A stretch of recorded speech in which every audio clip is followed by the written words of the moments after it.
다 건강하시죠?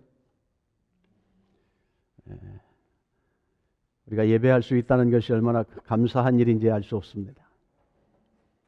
우리 얼마 전에 아틀란타에서 총기 사고가 나서 우리 한인도 피해를 입고 또 여러 사람들이 다치고 죽고 그랬는데, 아시안들에 대한 혐오 범죄에 대해서 얘기들을 많이 하고 또 반대하는 데모들도 하고 그런 일들이 있는 것을 봅니다. 우리 교단에서도 이 문제에 대해서 총회 차원의 성명서를 발표했는데, 총기 사고를 낸 그 젊은이가 한 미국 교회에 출석하는 청년이라는 소식을 듣고 교회 안에 있는 청년들을 말씀으로 바르게 양육하고 지도하지 못했다는 것에 대해서 같이 책임감을 느낀다, 마음 아파한다. 또 피해자들에게 주께서 위로해 주시기를 기도한다. 교회가 세상에 상처받은 여러 사람들의 안식처가 되기를 소망한다. 그리고 모든 사람이 하나님 앞에서 평등하기에 인종차별을 반대한다. 이러한 내용들을 담고 있는 성명서를 발표한 것을 보았습니다. 우리가 사는 시대가 쉽지 않고 또 많은 문제들이 있다는 것을 우리가 같이 공감합니다. 뿐만 아니라 이 코로나 바이러스 때문에 불편한 기간이 길어지다 보니 우리의 마음들이 많이 무거워지고 또 서로에 대한 배려가 약해지고 있다고 하는 것을 공감합니다. 이러할 때일수록 하나님께서 우리 각자에게 주시는 위로와 격려와 또 그러한 새로운 기쁨들이 있게 되기를 원합니다. 우리 선배들의 이 삶을 성경을 통하여 공부할 때에 이스라엘이 나라를 잃게 되어지는 그 어간에 많은 사람들의 마음이 얼마나 무너졌을까. 바벨론의 포로가 되었을 때 그들의 소망이 다 사라져버린 그 삶에 얼마나 지쳤을까. 이러한 것들을 함께 생각해 봅니다. 우리가 예레미야 선지자에 대한 이야기를 지난 주간에도 들었습니다마는, 아마 예레미야는 여러 선지자들 중에 참 고통을 많이 받은 선지자입니다. 눈물의 선지자다, 그런 별명도 가지고 있는데, 우리가 내일을 모르고 살기에 이렇게 평안합니다만 하나님께서 그에게 말씀을 주시어 나라가 이제 강대국의 손에 넘어가게 된다는 것을 알게 될 때 이 선지자의 마음이 얼마나 무거웠을까. 그것을 백성들에게 알려야 되는 그 마음이 얼마나 힘들었을까. 나라가 이제 넘어가게 되고 포로 생활을 하게 된다는 것을 선포할 때 백성들이 그에 대한 원망과 그 미움을 어떻게 견뎌냈을까. 이런 생각들을 해봅니다. 그럼에도 불구하고 하나님께서는 그들과 여전히 함께 하셨다는 것이 그나마 소망이고 위로가 됩니다. 예레미야를 통하여 나라의 운명이 이제 나라가 없어지게 되는 그것을 기정사실로 하나님께서 알게 하셨지만, 그럼에도 그들을 다시 회복시킨다고 하는 메시지를 주었습니다. 70년이 지나면 바벨론으로부터 노여 고향에 돌아온다는 소식을 함께 전하게 되었습니다. 예레미야를 통하여 BC 6세기경에 유다가 멸망하는 그 지경에 우상숭배와 죄에 빠져서 있는 그 백성들, 나라가 망하게 될 것을 하나님이 알려주시지만 다시 돌아오게 된다는 소망도 함께 약속해 주셨습니다. 또 그 이후에 에스겔 선지자, 에스겔은 제사장의 아들로 성전에서 봉사하다가 바벨론에 끌려갔습니다. 거기서 선지자로 부름을 받아 백성들과 함께 바벨론 생활하며 하나님의 말씀을 선포했습니다.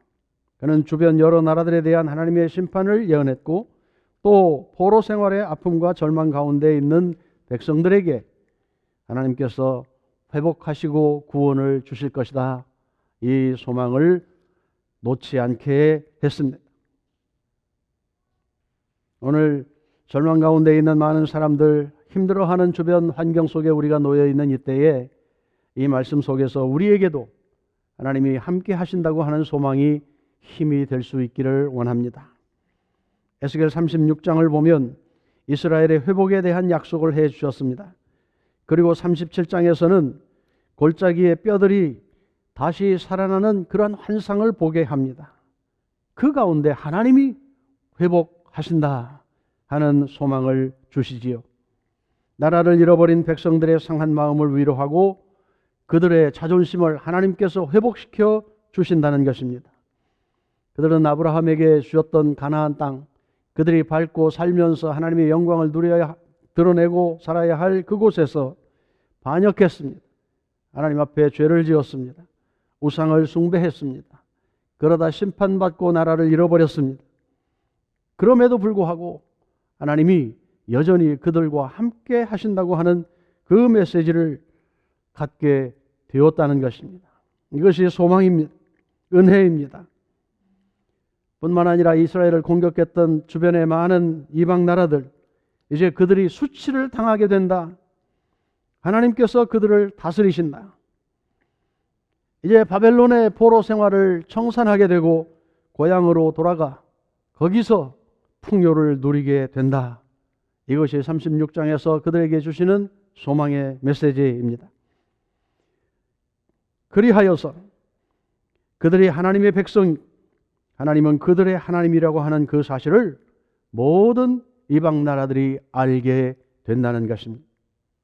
이스라엘의 회복은 하나님 자신을 위한, 하나님이 하나님 되심을 드러내는 그러한 일이었습니다. 우리가 성경을 공부할 때마다 보는 것은 사람들에게는 소망이 없다는 것입니다. 거룩함이 없다는 것입니다. 선택받은 이스라엘, 하나님의 은혜를 경험한 이스라엘이지만 하나님이 주신 땅을 더럽히고 배반하고 그 이름을 욕되게 하며 살다가 심판을 받았습니다. 부름에 걸맞지 않게 사는 이스라엘 때문에 하나님의 이름이 욕되게 되었습니다. 더럽혀졌습니다. 에스겔 36장 19절 20절 그들을 그 행위대로 심판하여 각국에 흩으며 열방에 해쳤더니 그들의 이른바 그 열국에서 내 거룩한 이름이 그들로 인하여 더러워졌나니 곧 사람들이 그들을 가르쳐 이르기를 이들은 여호와의 백성이라도 여호와의 땅에서 떠난 자라 하였습니다. 하나님의 특별한 은혜를 받았던 사람이지만 그들이 망했다. 하나님이 그들을 버렸다. 그렇게 주변 사람들이 욕을 하게 되었다는 말씀입니다. 하나님은 고난과 시련을 주어서라도 그 택한 백성들이 죄에서 돌아와 하나님 안에서 복을 누리기를 원하셨습니다. 하나님의 백성들이 어려움을 당한다. 우리가 예수 믿는 데에도 여전히 고통 가운데 있다. 문제를 만난다. 우리는 이러한 어려움들을 겪을 때마다 그래서 하나님의 계획이 무엇인지를 묻는 믿음의 행위가 필요합니다. 우리는 부름에 합당하게 살고 있는지, 혹 우리가 잘못하여 하나님이 우리를 회복시키려고 깨닫게 하시려고 이 고통 가운데 있게 하지 않는가 점검하는 것이 믿음을 가진 자들의 올바른 순서입니다.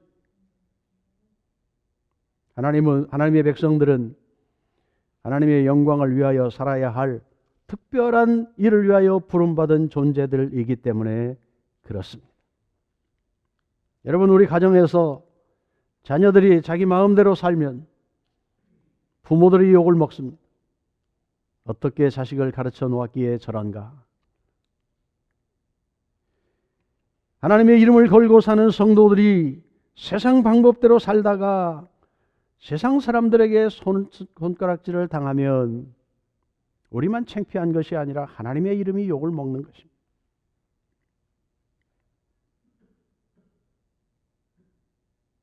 그런데도 성경의 역사를 공부해 보면 하나님께서는 그들을 포기하지 않으시고 돌이킬 수 있는 방법을 주셨다. 기회를 주셨다. 이것이 소망입니다. 물론 대다수의 사람들은 그것을 붙들지 않았습니다. 망했습니다. 그러나 깨어있는 소수의 사람들, 하나님께 마음을 두고 사는 그 사람들은 이 부름을 다시 붙들고 돌이키고 하나님 앞에서 살았습니다. 그래서 그들을 통하여 하나님은 구원의 역사를 이어가셨습니다.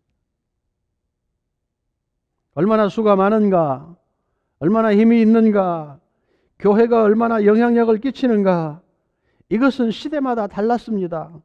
흥하던 자들이 망하게 되는 때도 있고 이름을 떨치던 교단이 교회가 문을 닫는 경우도 있습니다. 그러나 소수의 사람들 하나님 앞에서 이것이 가치 있는 일이라는 것을 알고 믿음을 지킨 그 사람들 때문에 하나님의 역사는 지금까지도 흘러왔고 앞으로도 그렇게 진행이 될 것입니다. 우리는 이 역사 속에서 우리 자신이 어디에 발을 두고 살아야 하는지 그래서 보아야 합니다.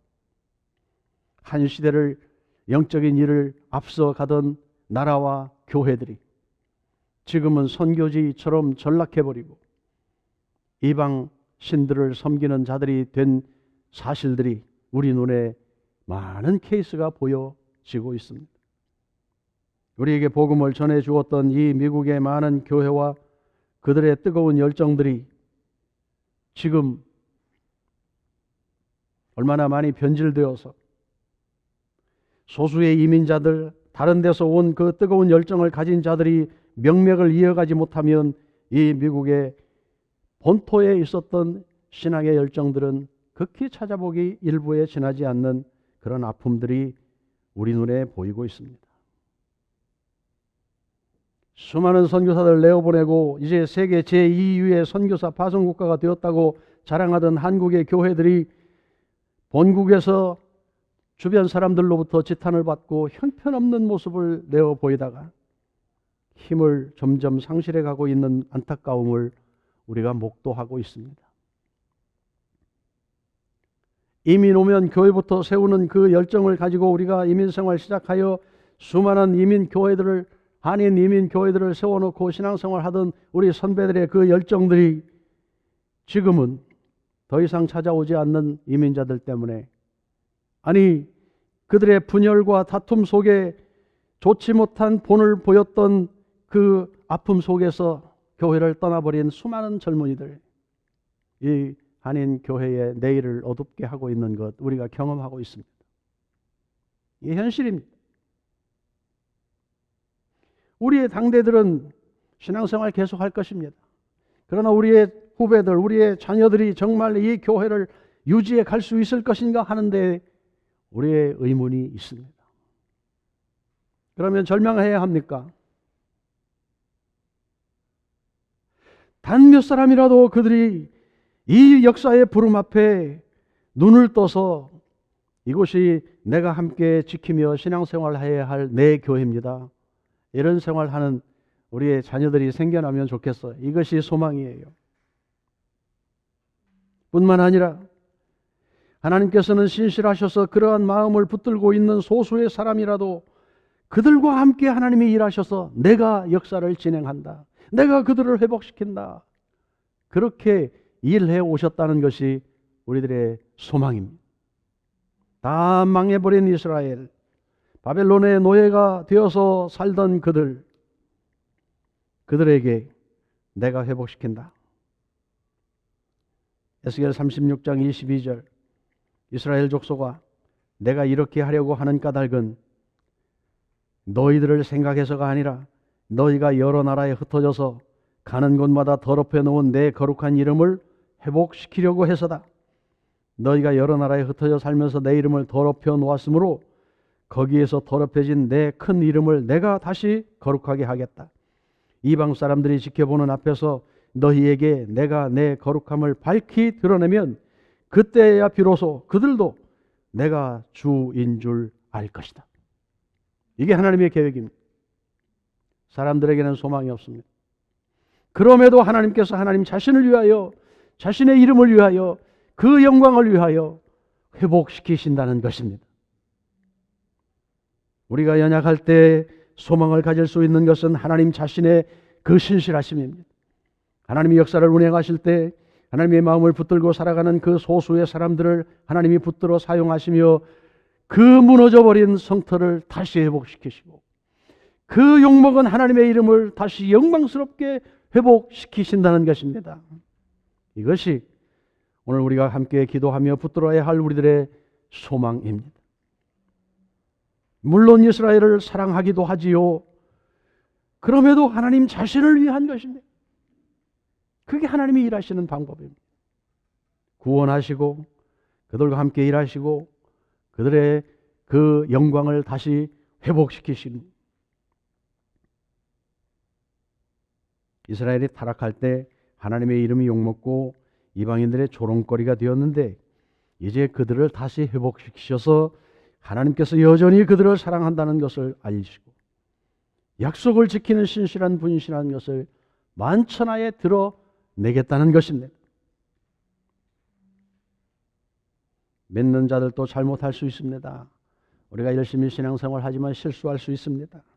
하나님을 욕되게 하는 경우도 있습니다. 그래서 하나님이 고난을 주셔서 회개하게 하는 은혜를 베푸시기도 합니다. 이것이 은혜입니다. 저와 여러분이 우리의 삶을 이렇게 역사 앞에 비추어 보며 어느 지점에 우리가 와 있는지를 보고 이 말씀 앞에 우리의 마음을 다시 다잡을 수 있게 되기를 원합니다. 하나님이 이스라엘을 회복시킵니다. 그러나 그 회복은 고향으로 돌려보낸 그 정도만이 아닙니다. 그들의 마음과 행동이 철저히 변할 수 있도록 근본적으로 회복시키는 일입니다. 이 일을 하나님께서 내가 이렇게 하겠다 말씀했습니다. 어차피 사람들에게서는 거룩함을 기대할 수 없기 때문입니다. 오늘 25절의 말씀을 보면 하나님은 그들을 맑은 물로 정결하게 씻어주신다. 제사장들이 죄의 회개를 선언할 때 그 정결하게 하는 물을 만들어서 우슬초로 찍어 뿌렸습니다. 하나님이 그 물을 통하여 회복시키신다는 것을 눈으로 보여주셨던 것입니다. 뿐만 아니라 하나님의 영과 새 마음을 주신다고 하십니다. 내면으로부터 변할 수 있도록 한 것입니다.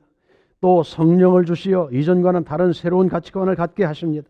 굳은 마음을 부드럽게 바꿔주시고 하나님의 말씀을 따를 수 있도록 하신다고 말씀하십니다. 그래서 하나님이 그들의 하나님이 되고 그들은 하나님의 백성이 되게 하겠다. 28절의 말씀에 우리가 변화된다는 것은 우리 스스로 노력하고 회개하고 고행을 통하여 우리를 수련하는 과정도 우리의 나름대로는 필요합니다.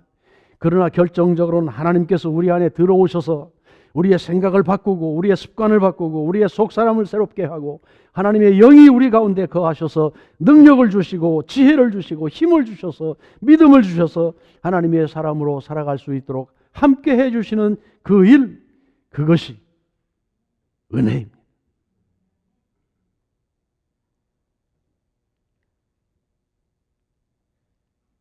뿐만 아니라 그 하나님의 사람들이 살아가는 삶의 터전, 무너진 곳을 다시 새롭게 건축하여 거주지로 삼게 하시고 황폐해진 그곳을 에덴처럼 바꾸어 경작지가 되게 하셔서, 이건 눈으로 보이는 현상들입니다. 변화의 표시입니다. 열매입니다.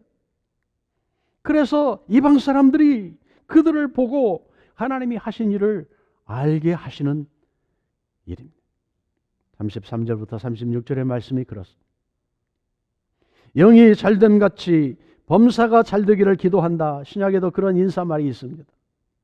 우리 안에 성령께서 들어오셔서 우리로 하나님의 사람답게 살게 하시고 우리의 생각을 바꾸시고 삶의 목표를 바꾸시고 이 혼탁한 세상에 살지만 그들과 하나 되게 하지 않고 하나님의 마음을 품고 살아가도록 도와주시는 그 은혜 가운데 우리가 살아갑니다. 뿐만 아니라 그렇게 사는 우리의 삶의 형편에서 우리의 가정에서 우리의 일터에서 우리가 살아가는 그 삶의 열매가, 형통한 열매가, 눈에 보여지는 그 아름다움이 다른 사람들에게 간증거리가 되어 정말 하나님 살아계시는구나, 전애들을 보니 정말 하나님 계시네, 변했어, 달라졌어, 이렇게 하나님께서 회복하신다는 말씀입니다. 여러분, 우리 삶에도 이런 변화가 있으면 얼마나 좋겠습니까? 기도합시다. 우리는 약하지만 이미 우리 안에 거하시는 성령께서 주인 되도록 하고 우리를 그렇게 조정하셔서 열매 맺게 하실 것을 기대합니다. 그런데 여러분 27절을 보시면 내 영을 너희들에게 준다, 그들에게 준다, 그래서 그들이 윤례와 규례를 지켜 행하게 된다, 그런 말씀이 있습니다. 성령께서 들어오시면, 성령께서 말씀하시는 것을 듣고 우리가 따라서 순종하며 살아가면 하나님의 말씀 가운데 거하게 되죠. 율법을 지키려고 노력하고 그렇게 수고해서 법을 지키는 것이 아니라 거기에는 한계가 있습니다. 우리 스스로 할 수 없는 일입니다. 그러나 성령께서 인도해 가는 그 삶을 따라 순종해 살면 그 법이 요구하는 그 너머까지도 우리가 거룩함을 유지하며 살게 되는 것입니다. 이것이 성도의 삶의 승리의 비결입니다. 우리가 이 말씀을 그냥 문자적으로만 보면 물로 씻어 정결하게 하고 새 영과 새 마음 주어 새롭게 되었는데 여전히 어떻게 옛적에 주신 그 율례와 규례의 법을 지키게 된다는 것인가? 모순된 것처럼 보입니다. 율법 준수를 말하는 것이 아닙니다.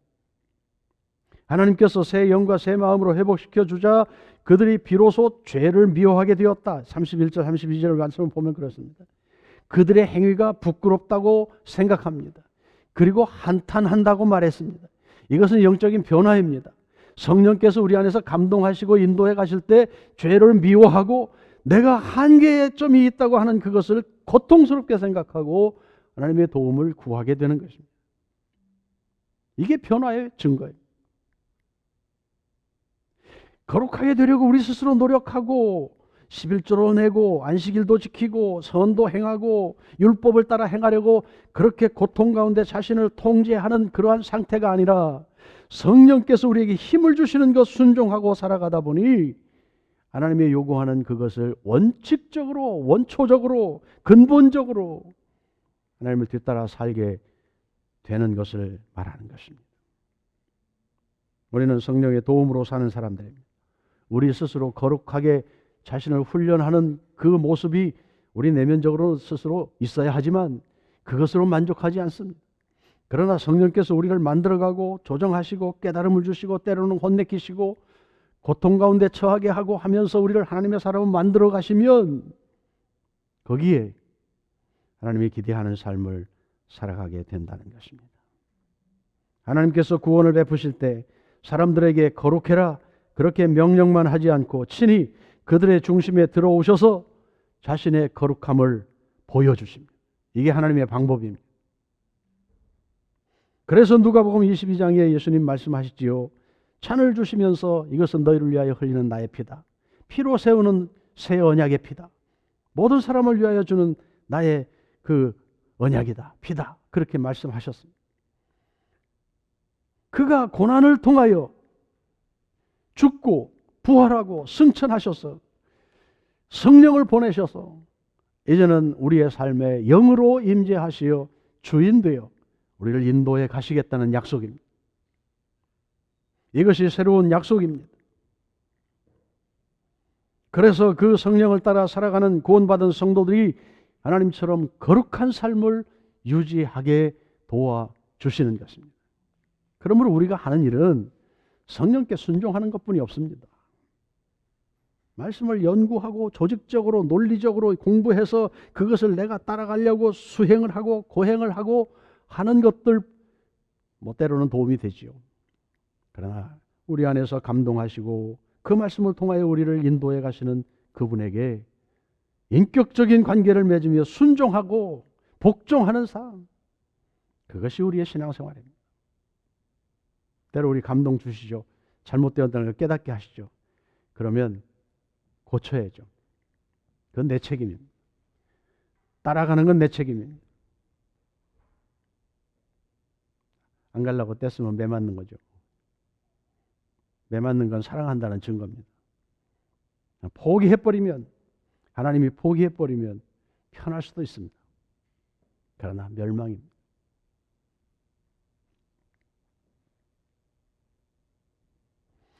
오늘 세상 돌아가는 것들 보면 참 마음 무겁지요. 우리는 믿는 자로 어떻게 살아야 할까? 어느 분은 백신도 못 맞겠다고 그런 분도 있고, 그 어떤 뉴스 때문에 그렇죠. 백신 효과 없다. 오히려 잘못될 수 있다. 이런 소리가 더 마음에 많이 박혀 있기 때문에 그렇게 선택하는 거죠. 미얀마 민주화 운동을 보면서 많은 사람들이 참 그렇게 꼭 피를 흘려야만 하는가? 정권을 맡은 자들의 마음은 정말 그런 건가? 이런 것들을 봅니다. 어떤 지도자가 선한 지도자인가? 이런 선택의 기회를 우리가 생각해 봅니다. 하나님께서 우리에게 왜 성령으로 역사하신다고 말씀하시나? 나는 그 성령을 감지하고 살아가는가? 이 세상에 있어야 하는 이 눈에 보이는 이 지역의 교회들은 어떤 사명을 감당하는 것인가? 그저 우리들끼리 모여서 예배하고 끝나고 가면 교회로서의 역할을 다 하는 것인가? 이 시대의 아픔을 품고 우리는 어떻게 하나님 앞에 몸부림해야 하는가? 교회가 그런 아픔들을 우리가 함께 나누기 위해서 하나님 앞에 엎드리지 않으면 하나님께 쓰임받을 수 있을까? 이런 고민을 해봅니다. 오늘 종려주일입니다. 고난주간이 시작되는 날입니다.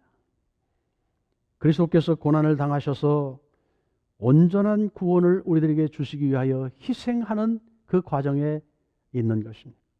예루살렘에 그래서 올라가신 날이죠. 사람들은 환성을 지르고 메시아에 대한 자기들의 기대를 드러냈습니다. 호산나, 다윗의 이름으로 오시는 이요. 환영합니다. 기대합니다. 이제 소망이 있습니다. 우리나라가 다시 회복되겠군요. 이것이 그들의 기대였습니다. 그러나 예수님은 겸손하게 새끼 나귀를 타고 볼품없는 모습으로 등장했습니다. 그리고 마지막 한 주간 불의와 싸우고 성전을 깨끗하게 하고 제자들에게 마지막 가르침을 주시고 십자가를 지기 위하여 힘든 기도하시고 결단하고 십자가를 지셨습니다. 인간을 입고 있는 예수님, 쉽지 않은 결단이었습니다. 우리에게 온전한 구원을 주시기 위한 고난입니다.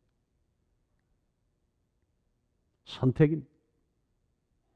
예수님을 뒤따르는 우리들이 우리의 편안함만을 구하는 것이 아니라 하나님께서 무엇을 하시는가, 어떻게 일해 가시는가를 보고 이 역사에서 우리가 어떻게 하나님께 쓰임받을 수 있을까를 고민하고, 감히 우리도 때로는 힘든 고난을, 고통을 선택할 수 있는 그러한 믿음의 도전이 우리에게 있어야 합니다. 주님을 알려 더 깊이 알아가려고 하는 마음들이 우리에게 좀 새로워질 수 있어야 할 것입니다. 해오던 대로 알고 있는 만큼만 아니라 그 주님이 지금 나와 함께 이곳에서 하시고 싶어 하는 일이 무엇인지를 묻는 질문이 있어야 하고, 오늘 내 손에 들려주신 것들을 어떻게 사용하며 어떤 꿈을 가지고 살아야 하는지를 고민해야 할 때가 때로는 필요합니다. 우리 교회에 함께 이 길을 걸어가는 식구들이 정말 함께 그 목표점을 같이 바라보고 손잡고 나아갈 수 있는 우리 모두가 되기를 소망합니다. 율법을 완성시키기 위해 오신 예수님 스스로 제물되어 피 흘려 주심으로 우리가 믿음으로 의롭게 되어지는 길이 열렸다면, 나는 누구를 위하여 조금 수고하여 그에게 이 아름다운 믿음으로 의롭게 되어지는 이 복을 누리게 할 것인가? 이게 하나님의 마음이 아니겠는가? 이 고난주간 함께 기도하면서 하나님이 우리에게 주신 자식들에게는 적어도 그 믿음의 확증을 갖게 하기 위하여 몸부림하는 부모들이 되기 원하고, 더 큰 소망을 우리에게 주셨다면, 비전을 주셨다면 그것을 위하여 주님 앞에 더 엎드려 기도할 수 있는 귀한 은혜의 시간들이 될 수 있기를 원합니다. 성령 안에서 그래서 하나님이 우리와 함께 하신다는 것 누리고 자랑하고 삶으로 살아내는 그런 구원의 기쁨을 누릴 수 있게 되기를 원합니다. 이번 한 주간 특별히 기도하는 시간 좀 가져봅시다. 목요일 저녁, 금요일 저녁은 우리가 8시에 함께 온라인으로 기도하는 시간 가질 겁니다. 고난을 묵상하고 그 고난의 의미가 나에게 어떻게 적용이 되는가 깊이 생각하며, 또 우리에게 주신 그 온전한 구원의 의미가 무엇인가 또 새롭게 그렇게 감사하는 복된 시간들이 될 수 있기를 원합니다.